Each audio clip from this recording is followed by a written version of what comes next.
ఆషాఢంలో గోరింటాకు ఎందుకు పెట్టుకోవాలి అనేది ప్రశ్న అన్నమాట. మన హిందూ సాంప్రదాయం ప్రకారం గోరింటాకు అనేది ఆడవారి అలంకారంగా కూడా ఉండిపోయింది.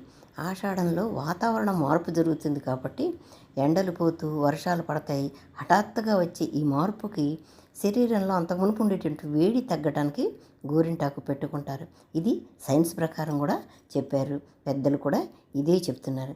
కాబట్టి ఆరోగ్యానికి మంచిది అంటున్నారు కాబట్టి దాన్ని మామూలుగా వినరని ఆషాఢంలో గోరింటాకు పెట్టుకోవాలి అనేటువంటి రూల్ లాగా చెప్తున్నారు. దీన్ని మనం కూడా పాటిద్దాం. సైన్సు పెద్దలు అందరూ అదే చెప్పారు కాబట్టి. అంతేకాకుండా పార్వతీదేవి కూడా గోరింటాకు పెట్టుకుందని కథలు ఉన్నాయి. క్షేత్రయ్య పదకొనంలో అమ్మవారు గోరింటాకు పెట్టుకున్నారని ఉంది. అన్నీ నమ్మాలి, ఆచరించాలి. గోరింటాకు బాగా కనుక పండితే మంచి మొగుడు వస్తాడు అని అనేవాళ్ళు పెద్దవాళ్ళు. అమ్మాయిలు మీరందరూ చక్కగా గోరింటాకు పెట్టుకోండమ్మా, మీకు మంచి భర్త వస్తాడని పెద్దవాళ్ళు చెప్పినట్టుగా మీకు ఆశీర్వాదం జరుగుతుంది.